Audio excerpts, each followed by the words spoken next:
Mga kababayan, habang patuloy tayong nilulunod ng gobyerno sa mga press release, Senate hearings, at political drama, may iisang katotohanang hindi na nila kayang itago, malalim na ang ugat ng korupsyon sa ating pamahalaan. At habang si Senator Alan Peter Cayetano ay nagsasalita tungkol sa imahe ng Pilipinas sa mata ng mundo, hindi ba mas dapat niyang itanong, sino ang may kasalanan kung bakit ganito na ang tingin sa atin? Hindi ang mga OFW. Hindi ang mga mahihirap. Hindi ang mga manggagawang araw-araw nagbabayad ng buwis. Ang tunay na dahilan kung bakit binabansagan ang mga Pilipino bilang corrupt ay ang mga opisyal na patuloy na nagpapayaman habang nagtatago sa likod ng mga investigasyon na parang circus. At noon, tama si Cayetano, nagiging circus na nga ang laban sa korupsyon. Araw-araw may bagong hearing, may bagong script, may bagong kontrabida. Pero sa dulo, pareho pa rin ang ending, walang nakukulong, walang nagbabayad, walang nagbabago. Habang patuloy ang mga politiko sa pagtuturo ng daliri sa isa't isa, ang tunay na biktima ay ang taong bayan. Tayo ang nagdurusa sa baha, tayo ang walang hospital beds, tayo ang kulang sa ayuda, dahil ang pondo ng bayan, napupunta sa bulsa ng mga ganin sa kapangyarihan. Ang flood control project na dapat proteksyon natin laban sa kalamidad, ginawa nilang gold mine ng katiwalian. At ngayon, gustong palabisin ng gobyerno na sila raw ay seryosong lumalaban sa korupsyon. Pero tanungin natin, saan na ang mga nakulong? Ilang taon na ang mga investigasyon pero hanggang ngayon, puro show at walang resulta. Ang Ombudsman, DOJ, DPWH, mga ahensyang dapat nagbabantay, pero sila pa mismo ang binabanggit sa mga alegasyon ng sabwatan at cover-up. Kaya tama si Cayetano nang sabihin niyang hindi sustainable ang paraan ng gobyerno sa paghawak sa korupsyon. Pero teka lang, sino ba ang bahagi ng gobyernong iyon sa loob ng maraming taon? Ang problema kasi sa mga ganitong pahayag, laging puno ng obserbasyon pero kulang sa aksyon. Madalas nilang sabihin kailangan may makulong, pero pagdating sa punto ng paniningil, bigla silang tahimik. Ang mga pangalan ng malalaking isda, laging hindi binabanggit. Sinasabi ni Cayetano na dapat bulletproof ang mga investigasyon, dapat independent, dapat may pananampalataya. Pero paano magiging independent kung ang mismong mga investigador ay takot kalabanan ang mga nasa taas? Paano magiging makatarungan kung ang budget, resources, at direksyon ay hawak ng mga opisyal na konektado rin sa mga proyekto na iniimbestigahan? Ang independence na iyan ay puro salita lang. At huwag nating kalimutan, mga kababayan, habang nag-aaway ang mga senador at ahensya, patuloy na bumabagsak ang tiwala ng mundo sa Pilipinas. Ang mga investor ay umiiwas. Ang mga OFW ay pinapahiya sa abroad. At tayo, ang mga ordinaryong Pilipino, ay tinatawag na corrupt dahil sa kabiguan ng ating mga leader na magpakita ng tunay na integridad. Ang mas nakakatawa, ang mga politiko mismo ang gumagawa ng gulo, tapos sila rin ang magrereklamo na nasisira ang imahe ng bansa. Parang magnanakaw na nagrereklamo kung bakit siya tinatawag na magnanakaw. Cayetano said, "We have to be decisive. We need major reforms." Pero kailan pa naging decisive ang mga opisyal na laging nakaasa sa political convenience? Reforms. Oo, pero sa papel lang. Sa aktwal, kung sino lang ang kalaban ng administrasyon, siya lang ang binibigyan ng kaso. Ang mga kaalyado, ligtas, pinoprotektahan, o ginagawang witness. Ganito kalalim ang bulok na sistema sa gobyerno, isang sistemang nagpoprotekta sa mga makapangyarihan habang ginagawang panakip butas ang mga maliliit. At ngayon, habang patuloy nilang ginagawang teleserye ang mga investigasyon, dapat na tayong magsawa. Hindi na tayo manunood lang sa circus na ito. Kung talagang gusto nilang ayusin ang bansa, simulan nila sa sariling bulsa, sariling partido, at sariling konsensya. Hindi nila kailangang magpanggap na makabayan habang binabaluktot nila ang hustisya.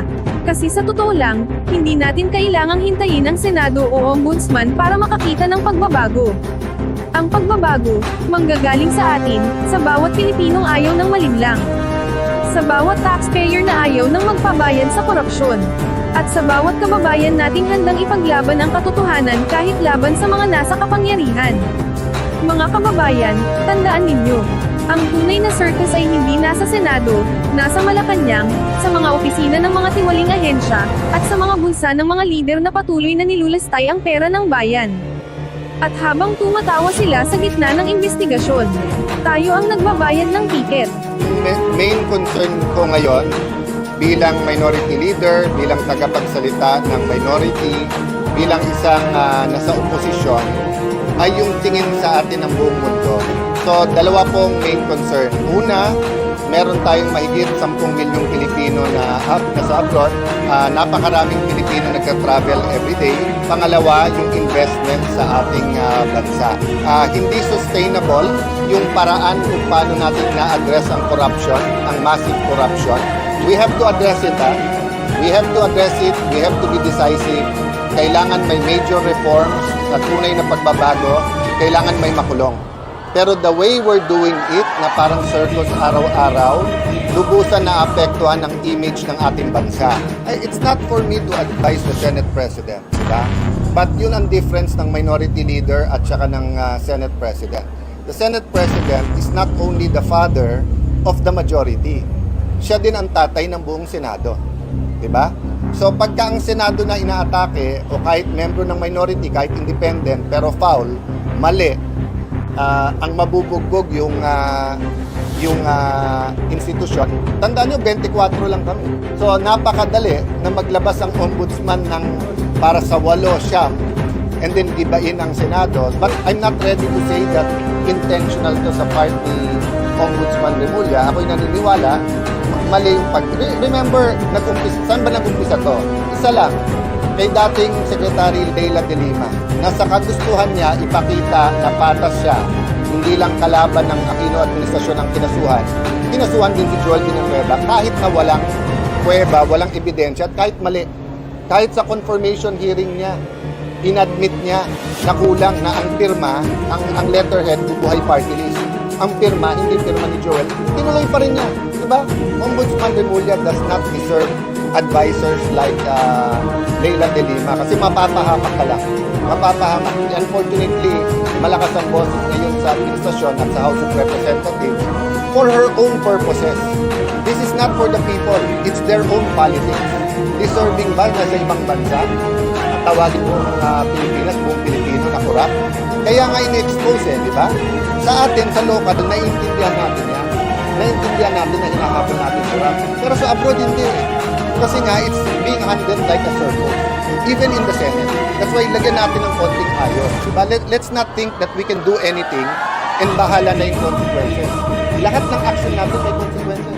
Pwede ako magwala dito ngayon. Pwedeng kung ano-ano sabihin ko. Pwedeng ilabas ko kung sino tingin ko mga mastermind. It won't be helpful if it's just part of the circle. We have to find a way na mas mabilis ang investigasyon, mas mabilis yung pagkaso, at hindi tayo ma-distract. So, kung kinasuhan ka agad, si Alcantara, si Yusek, si Bryce, si JP, etc. Kinasuhan ka agad kasi ghost Ano pang hahanapin mo? Ghost. Tapos nakapag-affidavit yan one time, malinaw. Ngayon tuwing hearing, pabago-bago Diba? So, ang problema sa ICI, sila mismo nagsabi, kulang kami sa power. Pero pati sila napagbibintangan na anong direksyon nyo. At kasi, sino ba nagbibigay sa kanyang dokumento? Aside from yung mga gumawa nito, DOJ, DPWH, Office of the Ombudsman. Diba? So, wala rin tayong nagkabantay doon. Very good. Thank you ICI na nakinig kayo.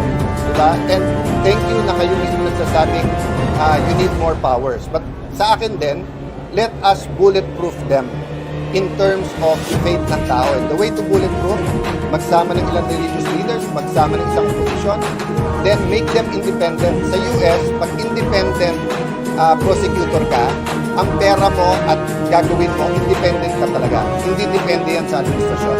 So there's much more we can do. In fact, ang bill na yan kay Senator Soto, kay SP, yung nag-legislate ng ICI. But definitely has to be faster. And kailangan bullseye, kailangan focus tayo. No doubt, isipin mo ang Senado mag-hearing walang contempt power. Walang pumansin. Buti na lang, sa galit ng tao, sumusunod sa ICI. Ang problema nga, nililigaw. Ako, it's clear to me na ang Oplan lahat ngayon, Oplan, nung una, Oplan ligaw. Nililigawan yung mga witness na wag kumanta, wag ganyan. Ngayon, ang Oplan na iligaw. Iligaw outside kung sino yung mga most guilty dito.